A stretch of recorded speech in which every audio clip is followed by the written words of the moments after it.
ReGangRadio.com.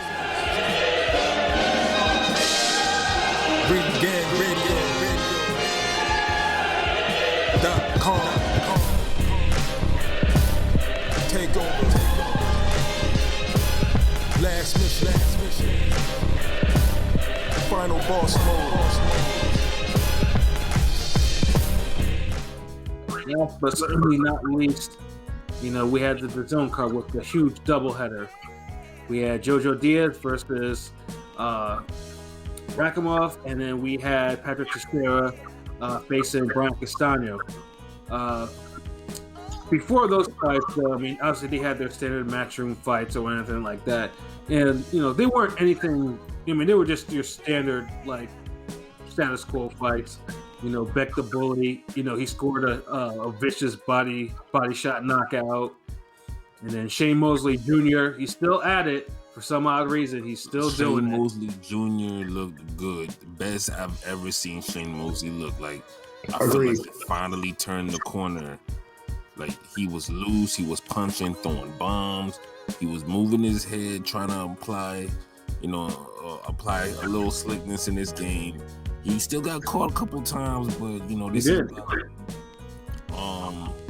he was really digging in with them left hooks, the right hands. He was targeting the dudes, swelling. Solid performance, real good. Closed the show. He's not ready for a title shot, but let him get 2 more performances looking like that, and hey, let him rumble. I'll say try to get a rematch with Brandon Adams again. And see if they can actually right the wrong on that one. See if we can actually, and then push him towards maybe a title shot, But it was a good stoppage. Dude had that dude's eye looking like a tennis ball.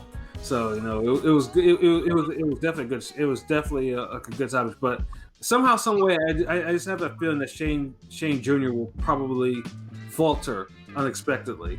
But I'll give him a prop though. He did what he had to do that night though, and he looked good doing it. Yeah, I think he finally settled in on a style. Like, he's not. He's not like a little Thurman-ish to it. Yeah, and he's not trying to fight like his father. Truthfully, who can? Yeah, Mildred Taylor. That's also facts too. And then we had the final fight on there. The undercard, we had Ronnie Rios facing Oscar Negrete. And man, talk about a body punch clinic. Ronnie Rios tenderized that Negrete's body. Like Negrete, he brings the fades or whatever, but for whatever reason, like Rios' activity and punching just had that dude in a holster. Like, he couldn't do anything about it except absorb all types of body punishment. He just marched forward and just continued the onslaught for the whole fight. Yeah, like how Negrete didn't go down at least once from those body shots is beyond me. Like, I was like, yo, this dude must have like an iron stomach or something like that, or he's used to taking body shots. But it's iron body, like. He took a lot of punishment, was still able to throw hard shots back, and it's just he never was able to get into the fight. He still tried to remain competitive, but his toughness on a whole nother level. Like, he just simply just got ate up. He couldn't do anything about it. Ronnie Rios had a game plan and he stuck to it. He damn near blanked him. I don't think I can give Negrete I didn't give Negrete one round in that fight. It was a beatdown skunking. It's like sometimes you need fights like that too. Especially for Ronnie Rios, who I know is trying to make his comeback. They really pushed the story. During the announcements, and surprisingly, the announcers were not that bad.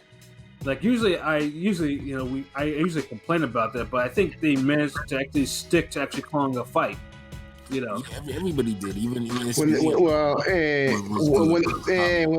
they didn't make stupid off-remark comments that were like stupid pop culture references that they got all wrong. But other than that.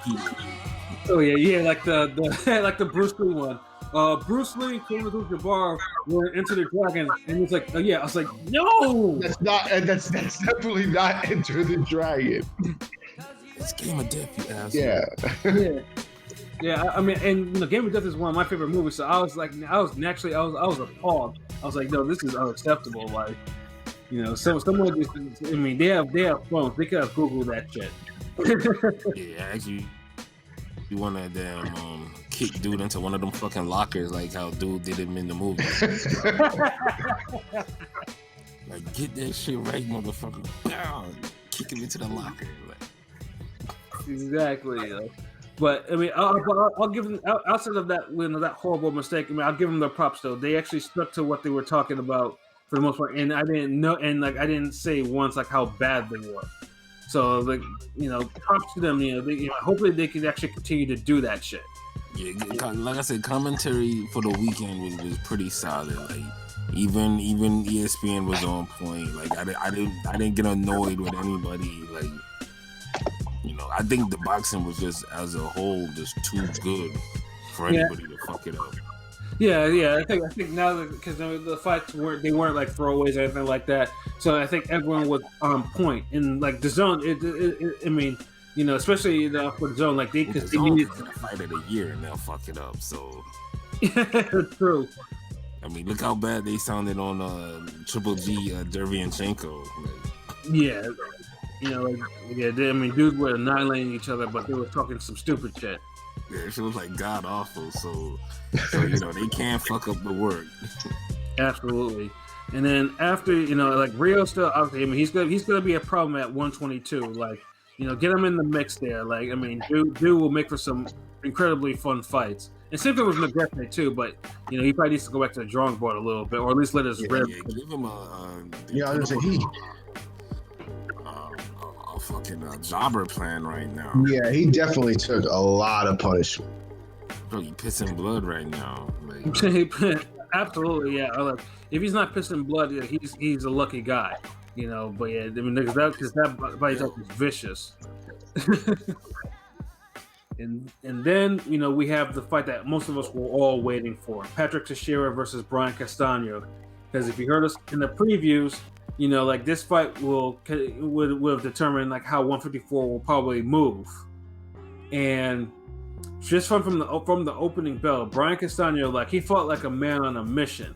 Like he didn't allow Teixeira to breathe like at all. Like there was like I mean for being the smaller guy, like Teixeira just couldn't do anything with him. Like Teixeira was just like he tried to stand his ground, he couldn't do it because Castano was just hitting him. It was just a simple strategy, smother him and hit him.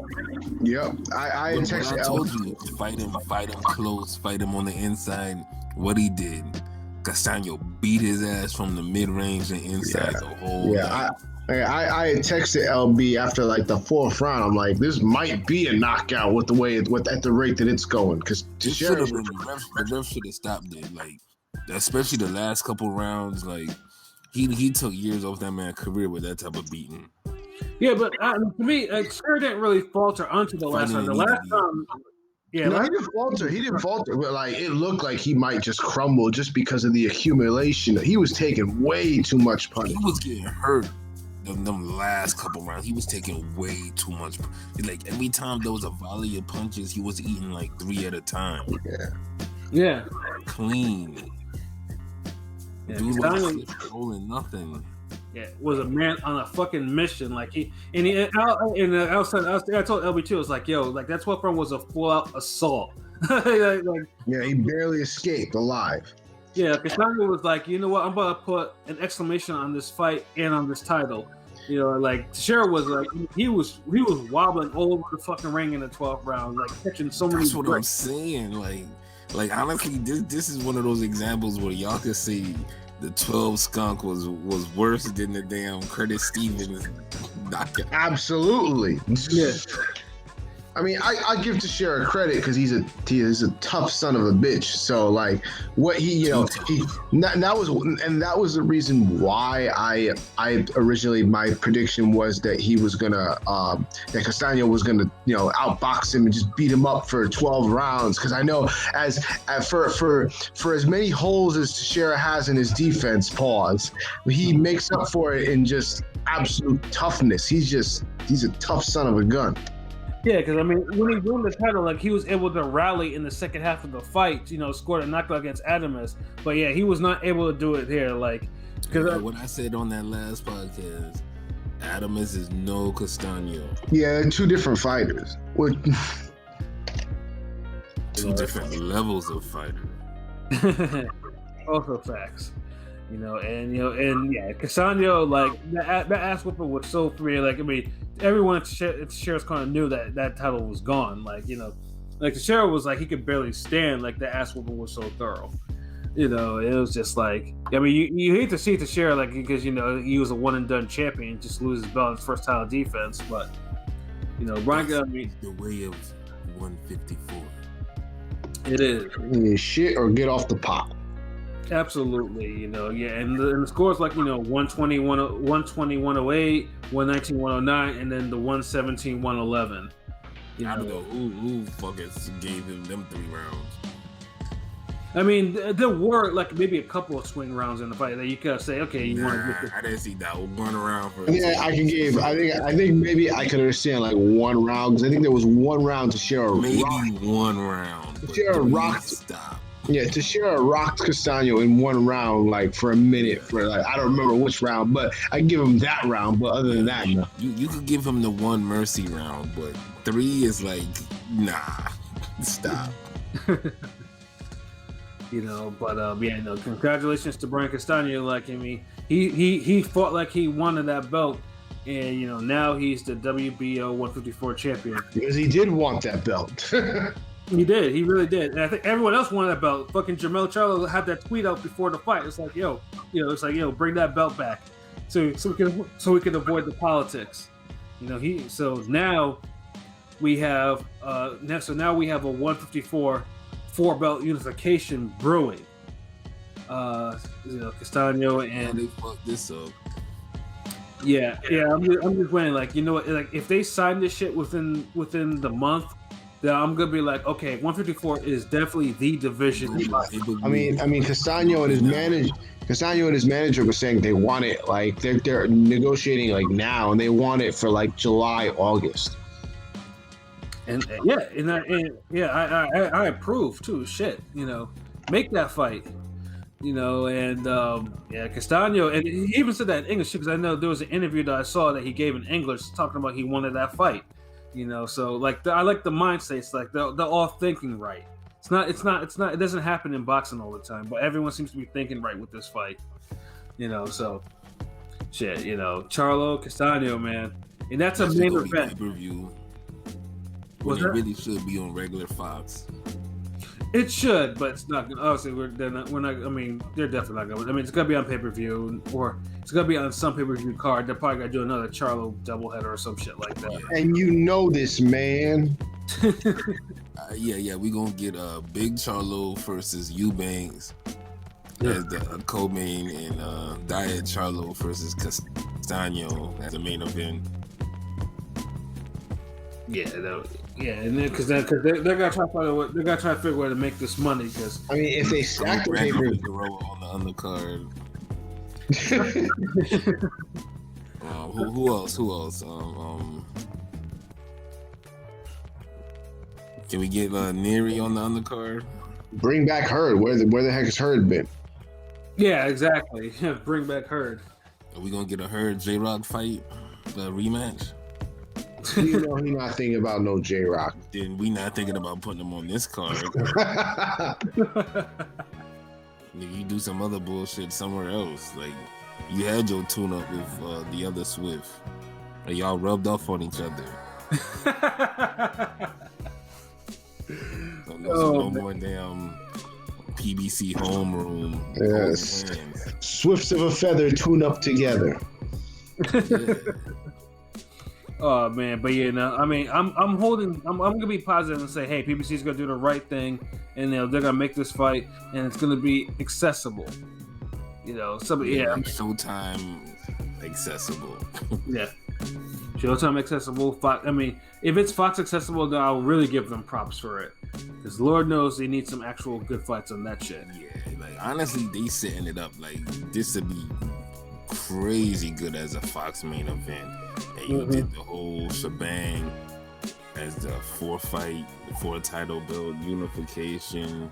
You could go back into the vault and start replaying all the 154 fights. Like you could make Jamel a household name if they did it right. Exactly. You know, and I know they're definitely thinking about, you know, they definitely want that to happen, you know. And then obviously they'll only strengthen. I mean, if Charlo actually goes ahead and does actually get all 154 belts, you know, obviously I mean, that's a shift in the pound for pound list. Like, dude will go up. Better to put him on regular TV and could possibly get 1 million viewers than shit, probably 1.5 million. Like, if they build that shit, at least like 1.5 million and shit. Yeah, you could probably get 2 million. I just said 1 million for at the bottom. You know, that's way more than he'll get for pay-per-view. Pay-per-view, people will talk about how great a card it was, but only 75,000 people would have bought it. Yeah, and that's unfortunate. That's what happened to the Charlo doubleheader. I mean, that shit only got 120,000 buys, and that shit was a loaded card too, which is awful. They're gonna have to pair him up with other stars or something. Like they used to do that before. Like now's the time you put Jamel Charlo, you know, and Tank as a doubleheader. Yeah, and you know, and that shit was so crazy. Like, you know, it would, but it's like they're not creative with the marketing and shit no more. Like they try to make everybody. It's like they're trying to do what Hearn does, like give everybody an individual date. Like, okay, I don't want Joshua and Andre to fight the same night. Like, why not? Like, yeah, exactly. Why not? But anyways, man, let's get into this main event. Yeah, JoJo Diaz and Shavkatdzhon Rakhimov.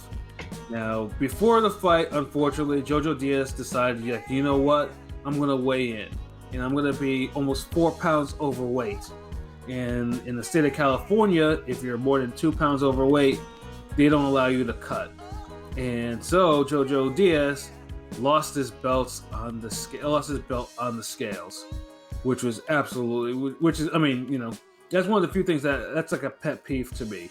You know, you can't be losing your belt on the scales means you just, you know, you lost your discipline, especially losing it by 4 pounds, almost 4 pounds. Jeez. The funny part is, last month there was a Instagram picture with JoJo working out with Red Cash, and dude looked like hella like sloppy in that picture. Like he looked like he was overweight, and somebody commented on it, and then JoJo like commented back like to the guy like, yeah, like I know what I'm doing. Well, obviously you didn't know what you were doing because look at the results.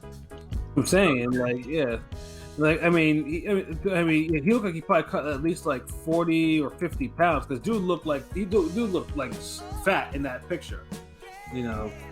But yeah, he didn't cut enough weight, so yeah, you could tell like the JoJo, they spent more time in the gym, you know, training to lose weight than training on a strategy. Like, and I felt he won, but I felt like he could have looked sharper. Yeah, I think that's the thing about that fight. Rakhimov, like, I think he controlled most of the middle rounds. Like, I think he won it just maybe off activity, if you want to call it that. But in the last 3 or 4 rounds, JoJo Diaz broke. I mean, I think he personally, I thought he evened it up. Or if you wanted to give him the fight, I wouldn't even disagree with that. But I feel like JoJo could have stopped him if he was sharper. Like, yeah. He was like landing like honestly, all the clean punches, the head snapping punches, the hurting punches seemed like they came from JoJo. But the other guy was known as the puncher. Well, no, but I'm saying no, it wasn't. Like, Rakhimov was hitting this dude because I mean Diaz was bleeding first. Like Diaz had the cut in the nose. He was getting hit, but it's like a lot of times they would hit gloves, they would hit around the gloves, they would hit through the gloves. He wasn't getting hit with like clean shots that JoJo was landing on him. He wasn't landing clean on JoJo like that. I mean, truthfully, they were both landing on each other. Like Rakhimov. I mean, Rakhimov. I know that. I'm saying the quality of punches is different. Like JoJo's punches were a higher quality than Rakhimov. Yeah, but Rakhimov wasn't bleeding from any of Diaz's punches. Like they were. That doesn't mean his punches are higher quality, nigga. Everybody's face is different. Like you moving the goalposts now. I'm not moving the goalposts. Diaz got fucked up by those punches too. Like I'm not saying like I mean. I'm not saying he didn't. I'm saying he didn't get hit with the same quality of punches. I'm not saying he was getting hit. It was a close fight, like 115, 113, but it wasn't no fucking damn life or death war or nothing. Like no, it definitely was not war though. But I mean, it was mostly like he had his ebb and flow. But right. I feel like JoJo had more ebbs and flows. I mean, ebb and flow, but I mean, that's also because Rakhimov kind of had it, and he let it slip out of his hands in the past 4 rounds. Yeah, I was like, what are you doing? I was like, yo, move your hands. Like, yo, this is the championship round, Joe. You got to move your hands, like, if you want that belt. You know, I didn't know. JoJo was sharper. He could have took more advantage of that. Yeah, that's definitely where Diaz is like experience of pedigree. Because Diaz knew he had to close strong, and he closed strong like that, and that was impressive considering he wasn't really in the best of condition. And Rakhimov was just like, you know, it's like he got too tentative for all the wrong time. He gassed. Rakhimov gassed at the end of the fight. Like you could tell he was really like just not there. Like he lost his energy. Experience, man. He ain't never been on those rounds in his life like that. I think one time. Yeah, one time he went 10 rounds, I think, or something like that. Yeah. No one ever landed all those damn precision counters on his ass either. Probably. I'm telling you, that man was getting lit up. Like he was the one getting hurt. Like I think JoJo, like I almost want to see them fight again, but I know that's not gonna happen. Yeah, no, I mean, obviously they gave the 2 judges scored the fight a draw, and another one had a 115-113 for Diaz, and you know, and then I think that was like the score. I know when me and LB were discussing, like you know, those were the scores, you know, but what the fuckery though was the judges, all 3 judges in the last 2 rounds gave those last 2 rounds to Rakhimov, which is the reason why he got the draw. See, those fucking judges are. What fight were they watching? What was they? I was saying, well, what were they watching? It was fucked up too. It was. See, when you know that, that's what I'm saying. Like I feel like JoJo got shafted again. Like, and it's like JoJo always fight through these damn adversity type situations, and he dig deep, and he got the credit for it with Farmer. Those were clear JoJo Diaz rounds at the end. Like the last four went to JoJo. Like what were they watching? Exactly. They sure were. You know, but fights like Pat be watching fights. Man, nigga, whatever. You know, but because they saw the same ass whooping that you saw JoJo got. Well, I mean, I also said that that's what you were saying earlier. Like, shit. Yeah, no, but I also said that the fight was a draw, or JoJo actually could have gotten the nod. I didn't say Rakhimov won, you know, but JoJo did. But I'm saying the way you were describing this shit, like. Yeah, but JoJo did get hands put on him. I even told you that the night of the fight, like JoJo was getting hands put on him. Okay, which fighter was getting his head fucking looking like a rock'em sock'em robot? I mean, they both, but Rakhimov was more. Oh no! Which guy was getting his head snapped back repeatedly? Yeah, Rakhimov late in the fight. He was okay. That's why I want you trying to play obtuse with this shit. Like you know it, dog. You know. Yeah, no, but I'm not saying that JoJo was like I mean the punches that Rakhimov was hitting they were heavy-handed punches, but JoJo wasn't not getting. JoJo was taking them shits like they weren't really doing nothing like that. Yeah, but the dude did an interview with the eyes, with a bloody mouth, a bloody nose, and a cut eye. Like, where's that shit come from? This nigga didn't headbutt him. You said heavy hands, right? You said heavy hands, right? Yeah, Rakhimov was hit him with some shit, But the thing is, if you have heavy hands, that's what's gonna happen when you have heavy hands. hands. You don't have to hit somebody with the cleanest, best, most accurate. Yeah, no, but head snapping, blood, bruh. Head snapping, blood. Head snapping, blood. You know what I'm saying? It's like, one is, to me, if you're bleeding from punches, like, you're getting hit with some shit. I mean, both of them took their licks, so I don't know what y'all arguing about, because both of them boys took their licks. Yeah, they did. They sure did. And then Diaz, though, at first, Diaz was all apologetic about missing weight and shit like that, but that whole changed in the post-fight interview. Dude was just like this shit. Yeah, dude.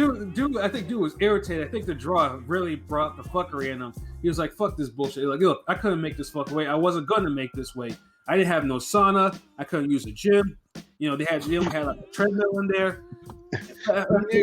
Nigga, please, like. Yeah. He was making a lot of I don't know. It was like this wasn't the weekend for interviews. It was the weekend for fights. I'm saying it's just horrible from people. Yeah, I was like, someone, and then the Diaz, and then the zone had been. Well, I apologize for all the rough language that JoJo Diaz was using. Even the dude that was interviewing him, was giving him that, oh brother, look, like you could tell he was. I gotta go back to being real like this, though. Yeah, no, it was. Yeah, you gotta admire the realness. But I was like, yo, dog, you missed weight. At the end of the day, you missed weight, and you missed weight badly, and you lost your belt. So yeah, that's on nobody but you. Take the full blame for that. You know what I'm saying? So the belt remains. I feel like Rakhimov's getting another shot. Rakimov's getting another shot at the title. He is.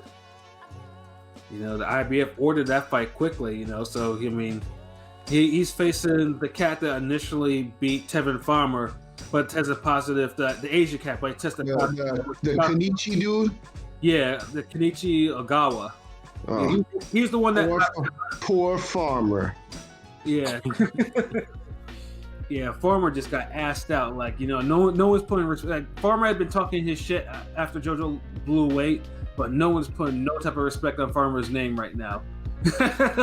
He blew his moment. Honestly, his moment was the Tank fight. People gotta stop blowing their momentum. Everything was set up for him to fight Tank. They should have did everything they could have to make that fight.